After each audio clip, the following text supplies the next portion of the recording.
Hello everyone, स्वागत है आपका हमारे channel world wide stories explain में। और जैसा कि आप जानते हैं कि आज हम एक्सप्लेन करेंगे अनऑर्थोडॉक्स, जो एक मिनी सीरीज़ है, मार्च 2020 में नेटफ्लिक्स पर रिलीज़ हुई है, उसके थर्ड पार्ट को। कहानी फ्लैशबैक से शुरू होती है, जहां हम एसटी को एक लेडी के साथ देखते हैं जो उसके घर उसे इस बात की ट्रेनिंग देने के लिए आई है कि वो किस एक अच्छी वाइफ बन सकती है। जैसा कि आप सब लोग जानते ही हैं कि जूइश कम्युनिटी काफ़ी ऑर्थोडॉक्स है और यहाँ के लोग पुरानी मान्यताओं को और धारणाओं को बहुत ही ज़्यादा फॉलो करते हैं। तो यहाँ हम देखेंगे कि ये टीचर एसटी को सिखाती है कि किस तरह एक हस्बैंड और वाइफ के बीच में रिलेशनशिप बनता है, शादी के बाद क्या क्या होता है। और यहाँ पर हम उनकी सभ्यता के बारे में काफ़ी कुछ चीज़ें जानेंगे, जैसे कि बच्चों को जन्म देने का प्रोसेस बहुत होली माना जाता है। उसे एक प्रॉपर रिचुअल के तहत ही किया जाता है, जिसमें हस्बैंड और वाइफ महीने में सिर्फ 7 to 10 डेज़ ही करीब आ सकते हैं। ना ही वो लोग आपस में बेड शेयर करते हैं, बाकी के दिनों में उन्हें डिस्टेंस मेंटेन करना होता है। और जब लेडी पूरी तरह क्लीन होती है, यानी कि उनके पीरियड्स नहीं होते हैं, वो एक मित्सवा करके जगह है, वहाँ जाती हैं। वो प्रॉपरली अपने आप को क्लीन करती हैं, उनको इंस्पेक्ट किया जाता है और उसी के बाद वो अपने हस्बैंड के साथ रिलेशनशिप बना सकती हैं। और यहाँ पर हम देखेंगे कि एसटी उसी की तैयारी कर रही हैं ताकि वो एक अच्छी माँ और एक अच्छी बीवी साबित हो सकें। कहानी वापस प्रेजेंट में आती है और हम एसटी को देखते हैं जो म्यूज़िक स्कूल में ही सो रही थी, और वहाँ की एक कर्मचारी उसे देख लेती है और एक टीचर को कंप्लेन करती है। टीचर समहाउ एसटी को देखकर समझ जाते हैं कि उसके साथ कुछ तो प्रॉब्लम है और वो उसे अपने साथ बाहर लंच पर इनवाइट करते हैं। लंच करते वक्त जो टीचर हैं वो बताते हैं एसटी को कि हमारे यहाँ पर एक ख़ास प्रोग्राम है जो एक्स्ट्रा ऑर्डिनरी सर्कमस्टेंसेस से आए हुए बच्चों को, जैसे कि वॉर जोन या किसी बहुत ही गरीब देश से आए हुए बच्चों को म्यूज़िक के लिए फ्री स्कॉलरशिप देता है अगर उन बच्चों में टैलेंट हो तो। और एसटी अगर चाहे तो उस एप्लीकेशन फॉर्म को भर सकती है। एसटी इस बारे में उनसे विचार करने का वादा करके वहाँ से ली जाती हैं। वहीं हम दूसरी तरफ देखते हैं कि यांकी और उसका भाई कज़न ब्रदर मोइशे बर्लिन में उतर चुके हैं। वो लोग टैक्सी करके एक होटल में जाते हैं, जहाँ पर मोइशे को एक पैकेज भी मिलता है। वहाँ पर वो चेंज करके अपनी प्रेयर्स करते हैं, जो कि उनके दिन का एक बेहद बेहद ज़रूरी हिस्सा होता है।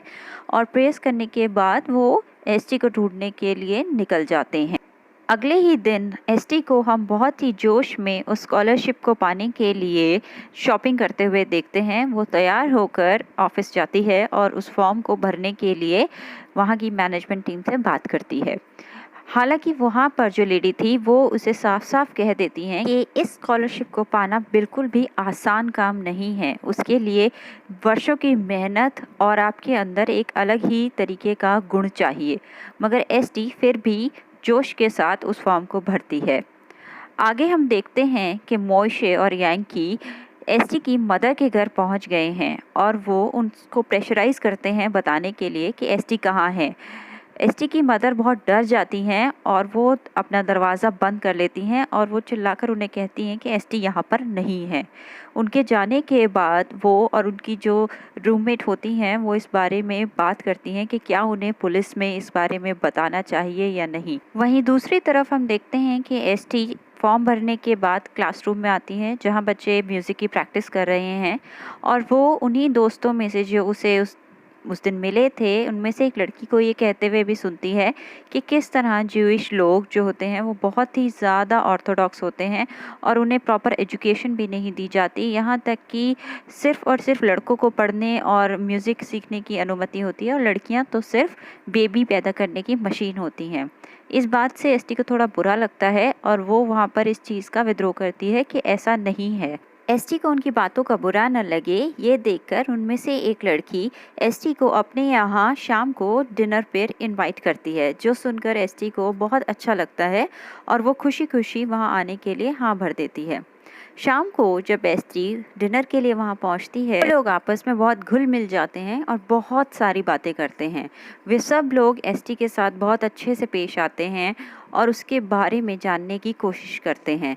एसटी भी उन्हें अपने बारे में, अपनी सभ्यता के बारे में, अपने रहन सहन के बारे में बहुत सारी बातें शेयर करती है और इससे उनकी दोस्ती और ज़्यादा गहरी हो जाती है। यहाँ तक कि जब वो उन्हें पता चलता है कि एसटी स्कॉलरशिप के लिए अप्लाई करने वाली है, तो वो बहुत खुश हो जाते हैं और उससे कहते हैं कि वो उन्हें एक पियानो पर कुछ बजाकर दिखा। इसके बाद सीन कट होकर एसटी की एक बेहद खूबसूरत याद की तरफ मुड़ता है, जिस दिन एसटी की शादी थी। एसटी बेहद खूबसूरत लग रही थी और उसके परिवार वाले भी सब बहुत खुश थे।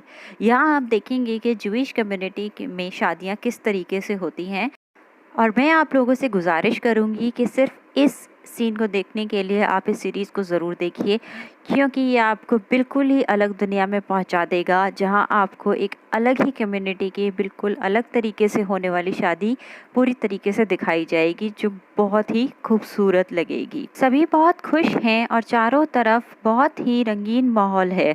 यहाँ हम एसटी को नाचते गाते और परिवार के साथ खुशियाँ मनाते हुए देखेंगे, लेकिन दूर ही एसटी की मदर, जो उसकी शादी में शरीक हुई थी, एक अनजान की तरह दूर कोने में खड़ी हैं, जिसे उसकी आंट उस शादी से निकाल भी देती हैं, क्योंकि एसटी की मदर को वहाँ कोई भी पसंद नहीं करता था। वहीं सीन मुड़कर वापस पियानो की तरफ जाता है, जहाँ एसटी अपने दोस्तों के लिए पियानो पर कुछ सुना रही थी। सभी दोस्त बहुत गौर से सुनते हैं और वहाँ पर एक अजीब सा सन्नाटा छा जाता है। सभी कुछ भी कहने से डर रहे हैं, मगर उनमें से एक लड़की साफ साफ एसटी से कह देती है कि ये तुम्हें कभी भी स्कॉलरशिप नहीं दिला पाएगा। हम यहाँ सालों से मेहनत कर रहे हैं और तुम कुछ लेसन्स लेकर यहाँ आकर एक दिन में स्कॉलरशिप नहीं ले पाओगी। ये सुनकर एसटी का दिल टूट जाता है और वो वहाँ से रोते हुए चली जाती है। वहीं दूसरी तरफ हम देखते हैं कि यांकी भी सड़कों पर एसटी को दर-बदर ढूंढ रहा है और एसटी को ढूंढते ढूंढते यांकी उसकी मदर के काम करने की जगह पर भी चला जाता है। हालांकि एसटी की मदर कई बार कह चुकी हैं कि वो उनके पास नहीं है, मगर यांकी फिर भी अपना नंबर वहाँ छोड़ देता है, उन्हें कुछ पता चले तो उसे बताने के लिए।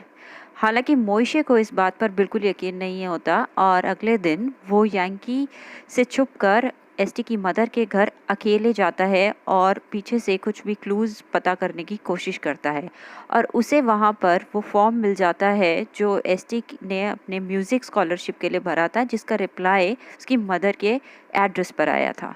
उस एड्रेस को पता चलने के बाद मोइशे एसटी का पीछा करता है। जब वो अपने दोस्तों के साथ एक क्लब में पार्टी करने के लिए गई थी, तो वो वहाँ उसके पीछे जाता है और चुपके से उसकी वीडियोस और फोटोग्राफ्स लेता है, ताकि यांकी को वो जाकर दिखा सके कि उसने एसटी को ढूंढ लिया है। वहीं एसटी की मदर जब घर आती हैं तो उन्हें एक अनहोनी की आशंका महसूस होती है। उन्हें समझ आ जाता है कि उनके पीछे से कोई इस घर में ज़रूर आया था। क्या एसटी की मदर मोइशे से पहले एसटी तक पहुंच पाएंगी? क्या वो उसे आने वाले खतरे से आगाह करा पाएंगी? ये सब सवालों के जवाब जानने के लिए जुड़े रहें हमारे चैनल के साथ। तब तक के लिए थैंक यू और हमें लाइक और सब्सक्राइब करना ना भूलें।